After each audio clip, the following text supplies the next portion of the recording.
Para mga basang sisiw ang mga lulistang tanga at mga BBM vlogger. Ang nasa isip nila kasi magkakaroon na agad ng warrant of arrest si Vice President Sara Duterte dahil sa ginawa nitong kumag na tungkupan na si Trililing. Ano ba talaga ang gawain ng ombudsman? Ang role ng ombudsman ay i-cater yung complaint nila kay VP Sara Duterte at magkakaroon sila ng investigasyon. Ang findings ng investigasyon ay siya namang dadalhin doon sa Kongreso. Kasi ang Kongreso lamang ang may karapatan ng mag-initiate ng impeachment proceedings. Pagbubutuhan nila yan, mag-iingay yung mga congressman, mga bayaran dyan, kasi may fundraising yan, ha? Pagkatapos na nakala, tapos na, hindi, dadalhin pa yan sa Senado. Kasi ayon sa konstitusyon, tanging Senado lamang ang may sole power of authority na mag-decide at itry nila kung ito ay nararapat ba na sampahan ng impeachment cases. Yeto na po mga kababayan natin, no? Matapos maghain ng impeachment complaint laban kay BBM, yung dating abogado ni Ipelisa na naghain ng disbarment case laban doon kay dating Congressman Glenn Chong, abay ngayon sunod-sunod. Naghain din si Trillanes ng another complaint, plunder. Mantakin mo si Trillanes, ha? Non-stop talaga. Bagong taon na, hindi ka pa rin hindi ka pa rin humihinto, ha? Talagang minumulto mo si Vice President Sara Duterte dahil sa inyong pagkainggit, ha? Baka nga di natin alam kung sino nasa likod nitong si Trillanes. Papaisip tayo, tahimik-tahimik ni Martin Romualdez, ha? Baka lang naman baka lang naman siya yung nasa likod nito kung bakit ito si Trillanes ay laging handa para habulin itong si Vice President Sara Duterte. Eto mga kabayan, panoorin natin itong complaint na hinain nila na naka-elf na yata yung mga papeles na yung dokumento doon sa kanilang inihaing reklamo. Abay, 24 counts yata yun na grabe Kala mo kung gaano ka totoo yung kanilang mga reklamo. O pakinggan po natin mga kabayan. Panoorin natin, no? At medyo may napansin lang ako dito sa nagbabasa mga kabayan. Kasi napanood ko na yan. Share ko lang sa inyo. Medyo kabado yata. Parang nautal-utal itong nagbabasa ng reklamo nila ayon doon sa binabasa nilang dokumento or yung statement doon sa kanilang inihain na reklamo. O panoorin po natin mga kababayan. Sa pagsampa ng reklamo laban kay Vice President Sara Duterte sa Ombudsman. Bilang civil society organization na ang hangarin ay ang pag-unlad ng Pilipinas sa pamamaraan ng maayos, tapat, makatarungan, makatao at patas na pamamahala. Tungkulin namin na panagutin ang mga opisyal na nagkakasala sa bayan. Si Sara Duterte ay marami ng paglabag sa batas, sa konstitusyon at sa tiwala ng mamamayang Pilipino na matagal nang pinalagpas at hindi na dapat palampasin pa. Ang mga reklamo namin ay ang mga sumusunod. 1. Plunder and malversation of 650 million pesos in confidential funds of the OVP and DepEd. This includes the charges already included in Ramil Madriaga's affidavit. Number 2, plunder and malversation of 2.7 billion of Davao City's confidential funds when she was mayor. Number 3, graft and malversation of 8 billion pesos worth of overpriced laptops when she was DepEd secretary. Number 4, graft and gross incompetence due to the more than $12 billion pesos of COA disallowances in DepEd when she was DepEd secretary. Number 5, graft due to the 7 billion unliquidated cash advances when she was DepEd secretary. Number 6, graft and gross incompetence because only 192 classrooms were constructed out of a supposed target of more than 6,000 classrooms.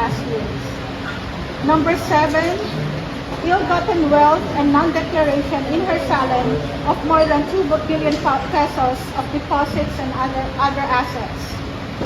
Number 8, bribery and corruption because she received money from a drug lord several times while she was mayor of Davao City.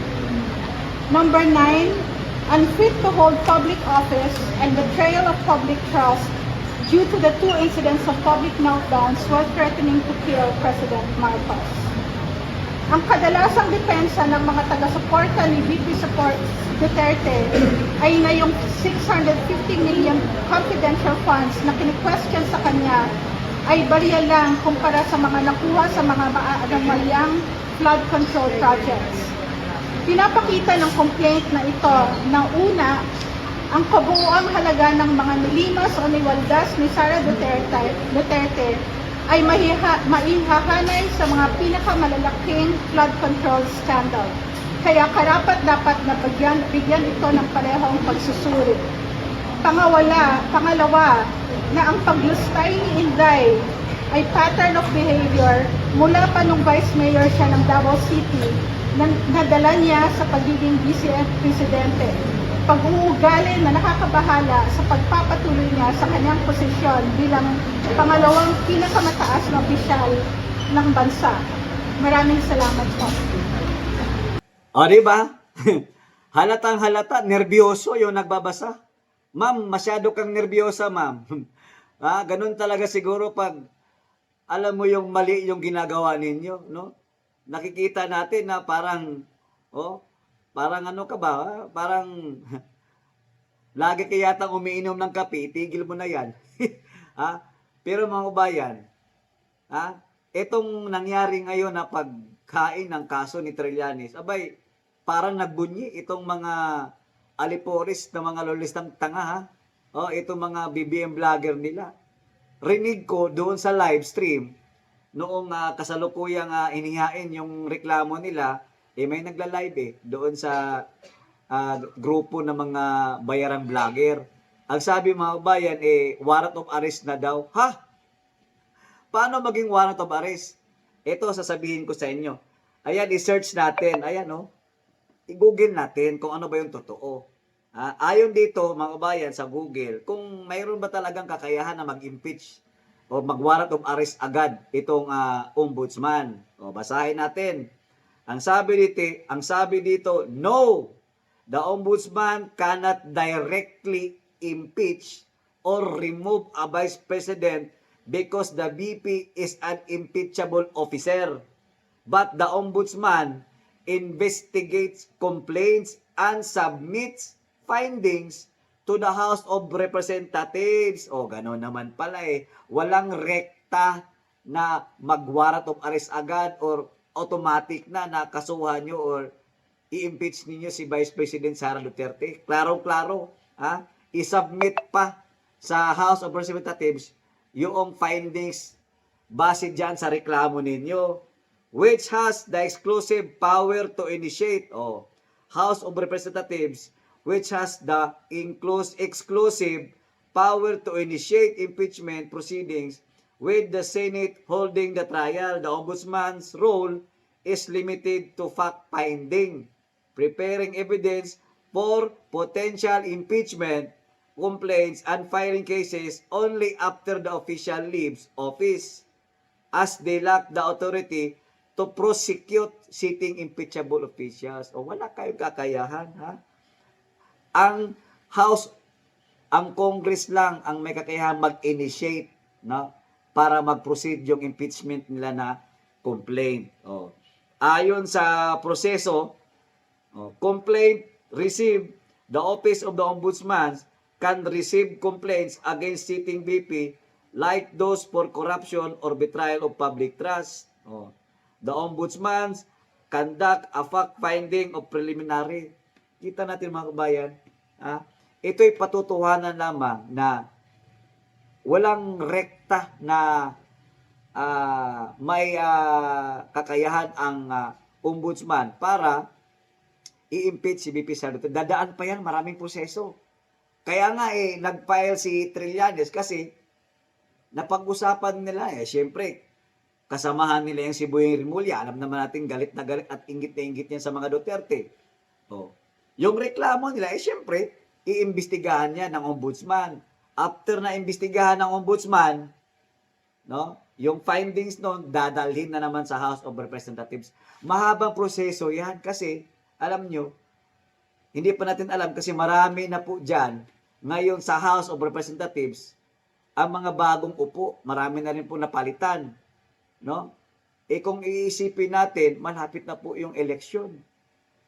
Possible pa din na baka, at saka iba na rin yung nakaupo dyan sa House of Representatives. Iba na yung House, di ba?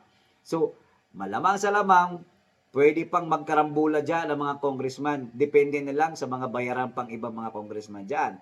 Kasi yung pinaglalaban nila dyan, sabi nga ni VP Sara Duterte, yung congressman, parang nagpa-fundraising, no? O, yung iba dyan, nagpapa-sip-sip para mas lalo pa silang bigyan ng budget. Alam niyo naman, no? Pera-pera yung pinag-uusapan. Ha? At saka mga kabayan, after niyan sa House, dadaan pa yan sa Senado. Ha? O, pagbubutuhan na naman ulit yan, kasi wala pong ibang pwedeng mag-decide. No? Ang Senado lang po ang may sole power of authority para mag-decide kung talaga bang karapat-dapat na ma-impeach yung nireklamo nila. At isa pa, meron pang nakamasid sa kanila, ang Korte Suprema. Paano na lang? Kasi wala namang basihan yung saysay yung mga reklamo nila, paulit-ulit lang. Sabi nga ni Congressman Pulong, puro recycled ng yung reklamo nila. Ngayon, dinagdagan nila, pero same pa din. Walang kwenta ang dinagdag kasi paulit-ulit, galon lang eh. Galon lang din pala ang reklamo nilang inihain dyan. Ha? Tapos, eto mga kabayan, panoorin natin to ha. O, eto ha. Alam mo yung reklamo ninyo, matatamaan kayo dito kasi bago lang to. Ayon sa balita, good news. OBP na panatili ang ISO 9001-2015 certification sa 2025 ISO surveillance audit. Audit po ito. Pinarangalan pa ang opisina ng Vice President natin na si Sara Duterte. So madaling salita, walang problema or walang perang panglulustay. Kasi nga pinarangalan pa, good news nga no?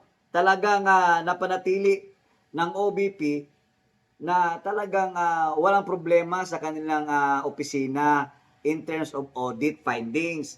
Napanatili ng Office of the Vice President ang ISO 9001-2015 certification matapos ang matagumpay na 2025 ISO surveillance audit na isinagawa ng TU Berrelan noong Enero 12 at 16, 2026 sa Satellite Office at Central Office.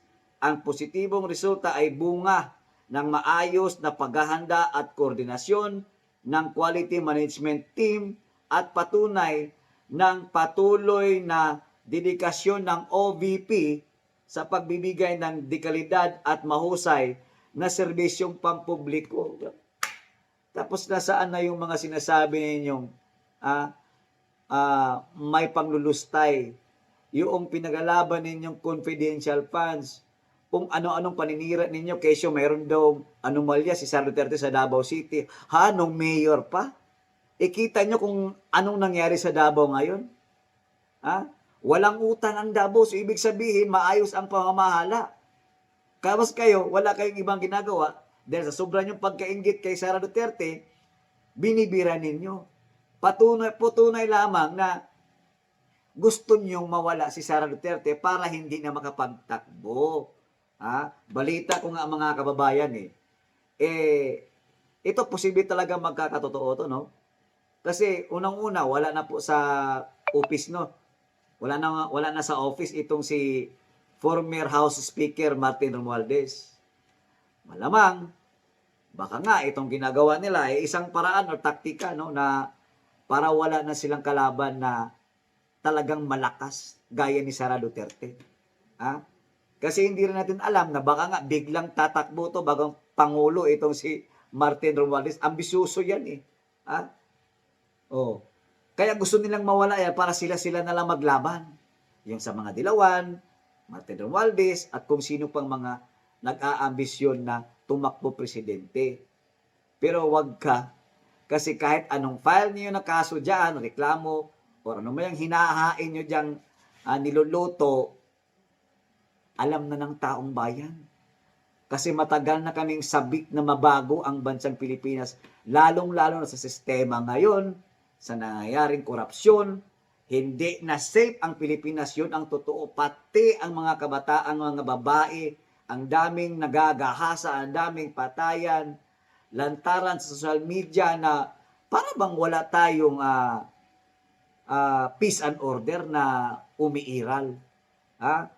O hanggang dito na lamang mga kababayan, patuloy nating ipagdasal na ipaglaban natin si VP Sara Duterte at sanay dinggin no, na malampasan lahat ito at para sa taong 2028, mayroon na tayong bagong Pangulo.